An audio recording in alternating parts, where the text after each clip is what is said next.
Bonjour.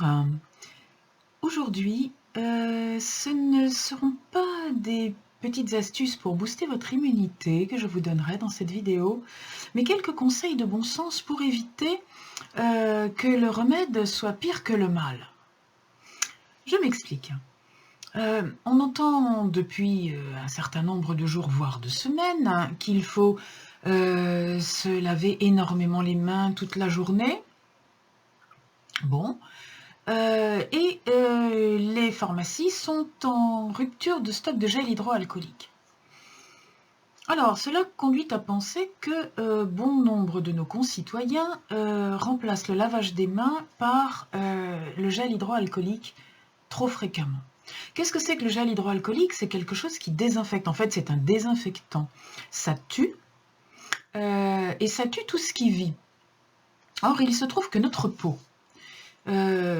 peau qui nous sépare du monde extérieur est une barrière, certainement physique, mais elle est aussi une barrière immunologique.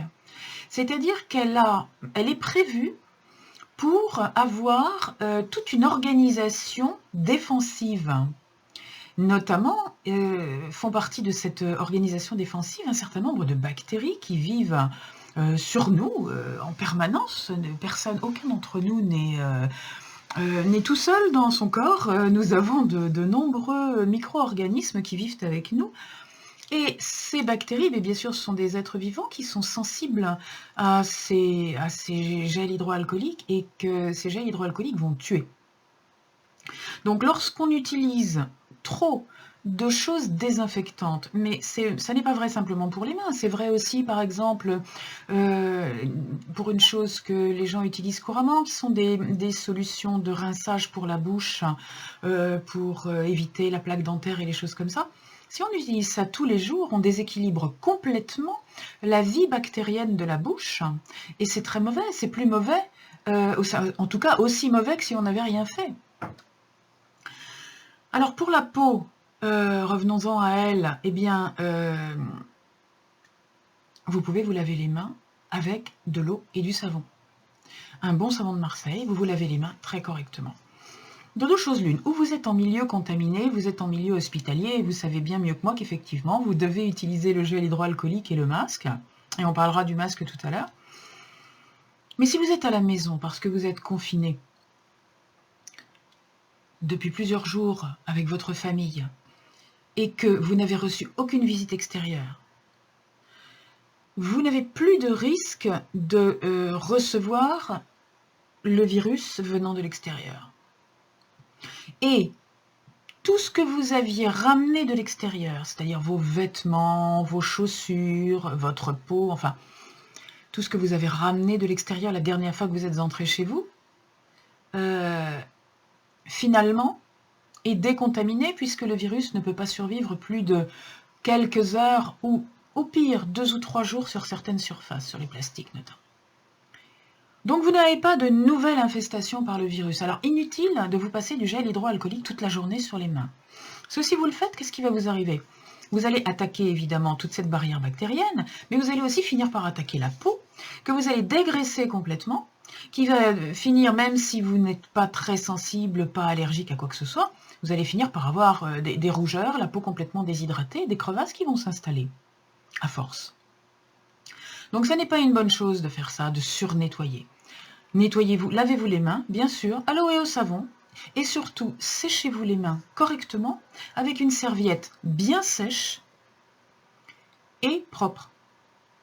Parce que si, après vous être lavé les mains, il reste des virus sur vos mains, vous allez, en vous essuyant sur la serviette, les mettre dans la serviette et ils vont y survivre un certain nombre d'heures. Et la personne qui va passer derrière vous va les attraper.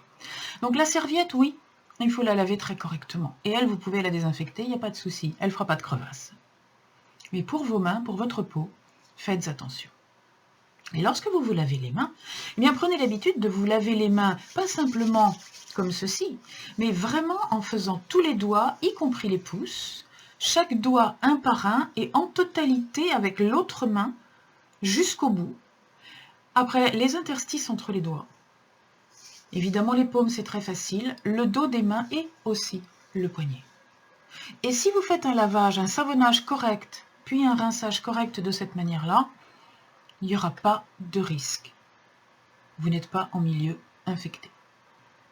Je répète que je parle là pour des gens qui ne sont pas en contact avec des personnes porteuses du virus. Si vous êtes en contact avec des personnes porteuses du virus, les choses sont différentes. Désinfectez-vous effectivement pour ne pas aller le passer aux autres. Si vous êtes en contact avec ces gens, probablement vous êtes infecté, mais n'allez pas transporter le virus, n'allez pas le refiler à quelqu'un d'autre. Donc désinfectez-vous avant de sortir de la pièce.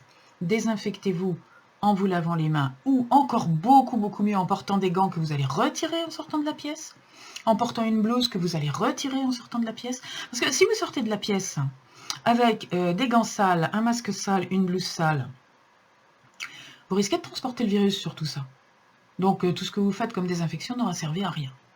Alors s'il y a quelqu'un d'infecté, il est dans une pièce avec la porte fermée et en sortant de cette pièce, si vous allez lui rendre visite parce que il a besoin de soins, eh bien tout ce qui vous a servi à vous protéger, vos gants, vos blouses, vos masques, vos surbottes si vous en avez, etc., tout ça, ça reste dans la pièce. Bien sûr. Les vêtements, il faut penser à les laver. Si vous allez faire vos courses à l'extérieur, c'est bien effectivement de penser, vous allez faire vos courses, inutile d'y aller avec un équipement de campagne masqué jusqu'à la pointe des yeux et avec des gants en cuir. Si vous y tenez vraiment, vous pouvez y aller avec des gants, des petits gants en caoutchouc fin. Vous pouvez aussi tout simplement emporter votre gel hydroalcoolique et là, pour le coup, en mettre sur la barre du chariot et le passer avec un Kleenex. Voilà, et ne mettre les mains qu'à cet endroit-là. Si vous voulez vraiment prendre des précautions, eh bien, enfilez des gants avant de sortir de votre voiture et avant de mettre les mains sur le chariot. Mais dites-vous bien que de toute façon, si vous faites vos courses, les gens qui éventuellement seraient porteurs du virus et qui ont fait les courses avant vous vont avoir envoyé dans l'atmosphère des gouttelettes de virus, peut-être même sur les emballages des choses que vous allez acheter. Donc, lorsque les emballages vont venir chez vous, eh bien, jetez-les. Si vous avez une cheminée, brûlez-les. Et si vous avez une cheminée, faites du feu régulièrement parce que ça va assainir l'atmosphère. L'atmosphère aussi, on l'assainit en aérant. Mettez un peu en courant d'air la maison. 10 minutes, un quart d'heure par jour. Mettez la maison en courant d'air de façon, voilà, ne serait-ce qu'à avoir de l'air frais. On lave les vêtements, on lave les mains au savon, pas trop de gel hydroalcoolique. Comme ça, on évite d'avoir les mains complètement abîmées, complètement crevassées. Si vous êtes amené pour une raison ou pour une autre à porter un masque, ne le portez pas en permanence parce que votre respiration est chargée d'humidité. Et donc, entre le masque et votre peau, l'atmosphère qui va se former va être une atmosphère extrêmement humide qui progressivement va vous attaquer la peau, va vous agresser la peau. Vous savez, comme quand en hiver on a les lèvres gercées, on a le tour de la bouche gercé, et bien là pour le coup, quand on est masqué en permanence, c'est ce qui se passe.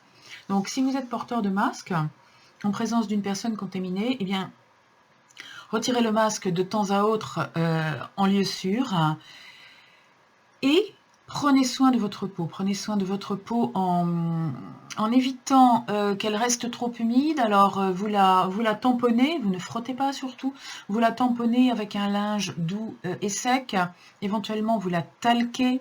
Éventuellement vous passez des crèmes que vous trouverez dans le commerce et qui sont vendues pour les petits ennuis périoraux des nourrissons.